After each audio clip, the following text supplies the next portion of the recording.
Kanalımdan ve mutfağımdan herkese merhabalar. Kanalıma hoş geldiniz. Bugün sizlere analı kızlı yemeği tarifiyle geldim. Sizleri çok bekletmeden hemen tarife geçiyorum.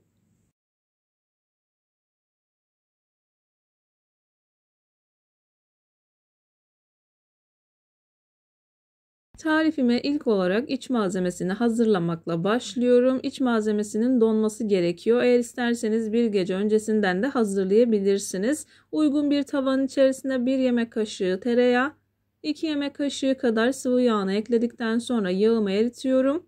Ben sıvı yağ kullandım. Dilerseniz zeytinyağı da kullanabilirsiniz.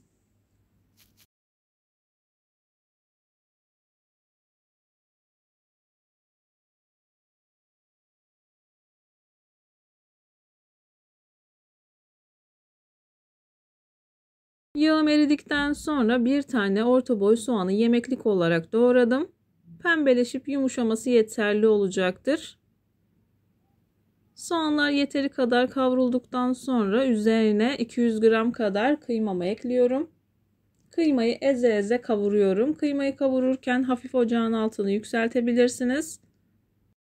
Kıymayı eze eze bu şekilde kavuruyorum. Göz kararı olacak şekilde kıymanın üzerine biraz kaynak tuzu ekledim. Kıyma tuzu sever. Bu şekilde kavurursanız kıyma tuzunu alacaktır. Çok daha lezzetli olacaktır. Kıymayı eze eze bu şekilde kavurmaya devam ediyorum. Karıştırmayı hiç bırakmıyorum kavruluncaya kadar.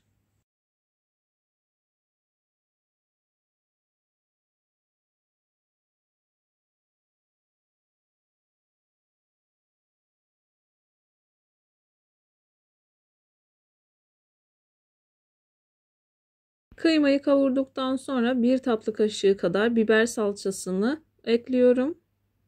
Biber salçasını ilk olarak bu şekilde kavurmaya başlayıp daha sonra kıymayla güzelce karıştırıyorum.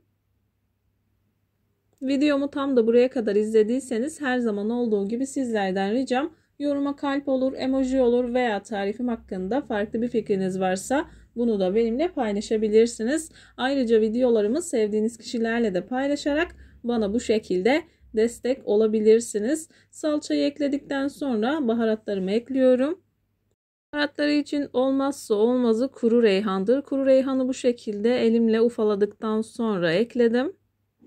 1 çay kaşığı kadar kullanmanız yeterli olacaktır. 1 çay kaşığı kadar toz kırmızı biber, yarım çay kaşığı kadar da karabiber kullandım. Kamerayı kapattıktan sonra eklemişim. Baharatların yanmaması için yarım çay bardağından biraz daha az olacak şekilde sıcak su ekledim. İyice karıştırdıktan sonra borcama aldım. Bu şekilde buzdolabında tamamen donmasını sağlıyorum. İç malzemesini hazırladıktan sonra bulgurumu ıslatıyorum. 2 bardak bulgura yarım bardak kadar irmiği güzelce karıştırdım. Göz kararı olacak şekilde 1 çay kaşığı kadar tuzumu da ekledim. İyice karıştırdıktan sonra 1 bardak sıcak su ile yavaş yavaş ıslatıyorum. Çok fazla su eklemesi yapmayın. Kontrollü bir şekilde bulgurun ıslanması yeterli olacaktır. İçli köfte yaparken de dikkat etmeniz gereken en önemli noktalardan birisi bu. Bulguru çok fazla ıslatırsanız sonradan toparlamanız güç olacaktır.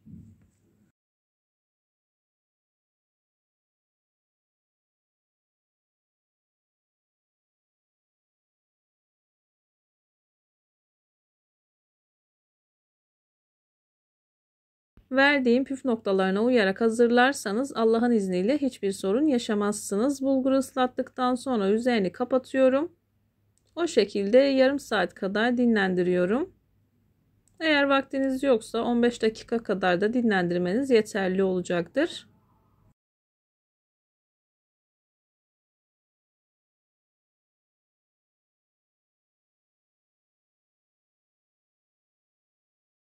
Bulguru dinlenmesi için kenara aldım. Hemen yemeğimin sosunu hazırlamaya başlıyorum.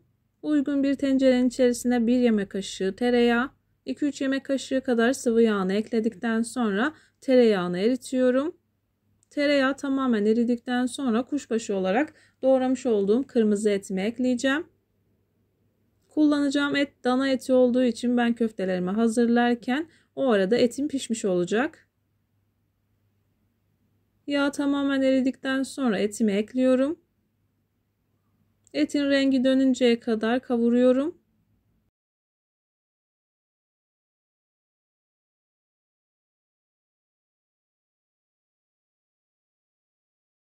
Bu arada ben 200 gram kadar et kullandım. Et miktarını kişi sayısına göre arttırabilirsiniz veya azaltabilirsiniz veya hiç kullanmaya da bilirsiniz.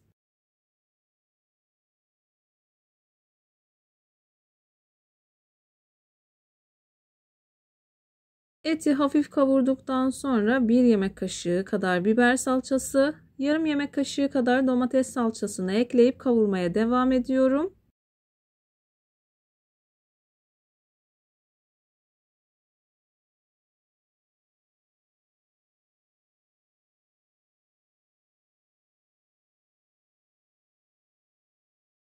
Salçanın kokusu çıkıncaya kadar kavurmanız yeterli olacaktır. Çok fazla salçanızı yakıp kavurmayın. 2 dakika kadar kavurdum. Üzerine 2 litre kadar kaynar suyu ekliyorum.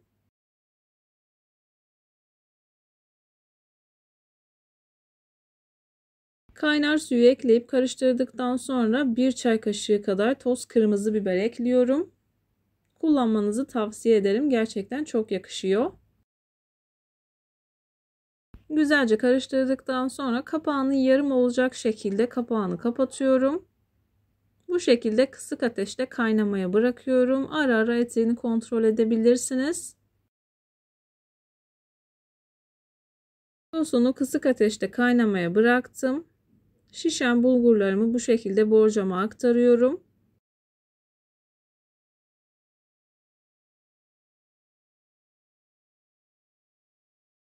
Bulgurlarımı borcama aktardıktan sonra ilk olarak bu şekilde bulguru açıyorum. Daha sonra üzerine 100 gram kadar kıyma, 1 çay kaşığı toz kırmızı biber, 1 çay kaşığı kimyonu ekledim. Yarım çay bardağı kadar unumu da ekledikten sonra yavaş yavaş hamurumu yoğurmaya başladım. Hamurun kıvamına göre gerekiyorsa o diğer kalan yarım bardak unu da kullanabilirsiniz. Elimi yavaş yavaş ıslatarak hamuru bu şekilde yoğuruyorum. Normalde ben yerde sofra bezinde yoğuruyorum. Sizler daha rahat görebilin diye bu şekilde masada yoğurdum. Elimi az az ıslata bu şekilde hamuru yoğuruyorum. İlk başta suyu biraz kullansanız da sonradan suyu çok fazla kullanmayın. Hamurun mutlaka orta sertlikte olmasına dikkat edin.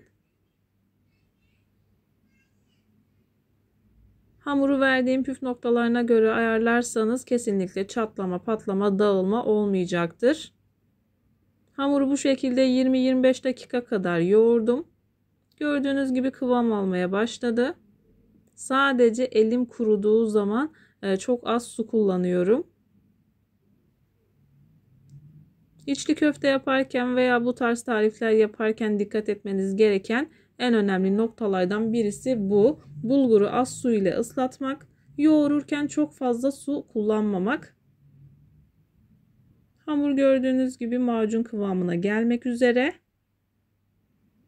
Bu kısmı çok fazla kesmiyorum aklınızda soru işareti kalmaması adına. Bulgur macun kıvamına geldi. Hemen yakından göstermek istiyorum. Hiç dinlendirme yapmadan hamuru direkt bu şekilde açabiliyorum. Dinlendirdiğim zaman çok daha rahat bir şekilde açacağım. Gördüğünüz gibi çok güzel açıldı. Hamuru hemen toparladım. Toparladıktan sonra üzerini bir streçle kapatıyorum. Bu şekilde 20 dakika kadar dinlendirmeniz yeterli olacaktır. Eğer yoğurduğunuz bulgur sakız kıvamına gelmediyse mutlaka dinlendirme aşamasını uzun tutmanız gerekiyor. En azından bir yarım saatten fazla dinlendirirseniz o bulgur kendini çekecektir.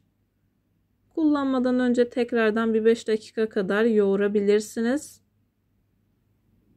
Ben 15 dakika kadar dinlendirdim. Hemen köftelerini hazırlamakla başlıyorum. Bu arada sosunun suyunu kontrol etmeyi unutmayın. Ara ara kaynar su eklemesi yapabilirsiniz. Et yeteri kadar piştikten sonra ocağınızın altını kapatabilirsiniz. Gördüğünüz gibi kıymam çok güzel bir şekilde dondu. Dediğim gibi isterseniz kıymasını bir gece öncesinden de hazırlayabilirsiniz. Kaşık yardımıyla kıymayı açtıktan sonra köftelerini hazırlamaya başlayacağım.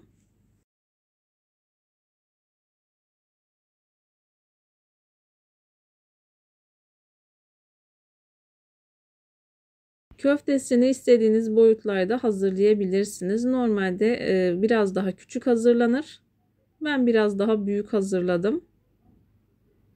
Bir parça koparttıktan sonra avucumun içerisine götürüp getirdikten sonra bu şekilde açıyorum. Açarken parmağınızın ve avucunuzun ıslak olmasına dikkat edin. Çok sulu olmasın, sadece ıslak olması yeterli olacaktır. Ben köftesi için çok az bulgur alsam da çok ince açtığım için ister istemez benim köftelerim biraz büyük oldu. Daha küçük ayarlayabilirsiniz. Bu şekilde kapatıyorum. İsterseniz kızartmalık içli köfte şeklinde de hazırlayabilirsiniz. Veya benim gibi bu şekilde yuvarlak hazırlayabilirsiniz. Hangi şekilde hoşunuza gidiyorsa o şekilde hazırlayın.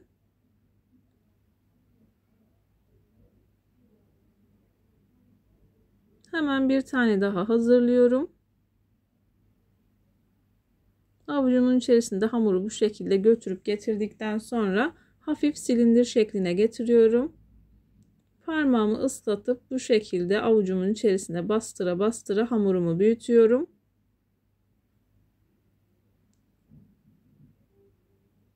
Ayrıca içli köfte tariflerine kanalımdan ulaşabilirsiniz.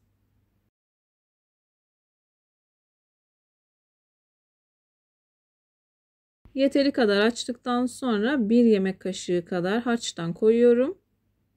Dolu dolu 1 yemek kaşığı alıyor arkadaşlar. İç malzemesini koyduktan sonra yavaş yavaş bu şekilde kapatıyorum. İsterseniz uç kısmını bu şekilde kopartabilirsiniz. Veya ilk yaptığım gibi üzerine kapatıp yuvarlayabilirsiniz. Köfteleri hazırlamaya devam ediyorum. İlk defa deneyecek ve yapacak olanlar için bu aşamalarını hızlı bir şekilde geçmiyorum. Eğer izlemek istemiyorsanız hızlı bir şekilde geçebilirsiniz. İyice açtıktan sonra iç malzemesini koyuyorum. İç malzemesini koyduktan sonra yavaş yavaş bu şekilde döndürerek kapatıyorum. Fazla olan kısmı bu şekilde aldım. Daha sonra üzerini bu şekilde düzeltiyorum. Kapatırken çatlama varsa üzerine hafif hafif dokunarak o çatlakları giderebilirsiniz.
Annelerini hazırladım. Hemen hızlı bir şekilde kızlarını da hazırlıyorum.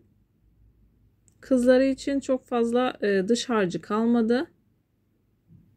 İsterseniz daha çok hazırlayarak kızlarını daha fazla hazırlayabilirsiniz. Sadece yoğururken çok fazla su kullanmayın. Bunu söylüyorum çünkü yaptığınız en büyük hatalardan birisi bu. Dağılmasına neden oluyor. İlerleyen dakikalarda sizlere yakından göstereceğim. Harlı ateşte kaynatmama rağmen kesinlikle dağılma, çatlama, patlama olmadı. Kızlarını da hazırladım. Kurumaması için üzerini kapatıyorum. Etin haşlandığından emin olduktan sonra sosun içerisine 1 bardak nohut ekliyorum. Bu arada suyu biraz azalmıştı. Kaynar su eklemesi yaptım. Suyun kıvamını kendi damak tadınıza göre ayarlayabilirsiniz. Hafif sulu kıvamda olması yeterli olacaktır. Nohutu ekledim. 2-3 dakika kadar kaynattım. 1 çay kaşığı kadar karabiber ekliyorum.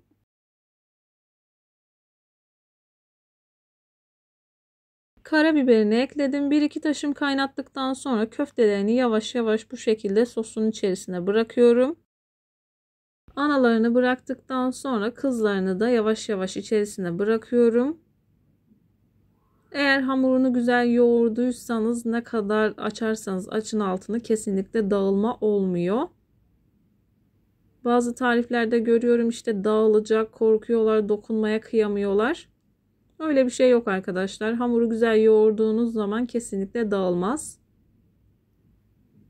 Gördüğünüz gibi kaynamaya başladı. 15 dakika kadar kaynaması yeterli olacaktır. Yine kendi damak tadınıza göre ayarlayabilirsiniz. Yeteri kadar kaynadıktan sonra servis edebilirsiniz. Videomu beğendiyseniz beğenmeyi, kanalıma abone değilseniz kanalıma abone olmayı, bildirim zilini açmayı lütfen unutmayın. Kendinize ve sevdiklerinize çok iyi bakın. Başka bir tarifte, başka bir lezzette görüşmek üzere. Hoşça kalın. Allah'a emanet olun.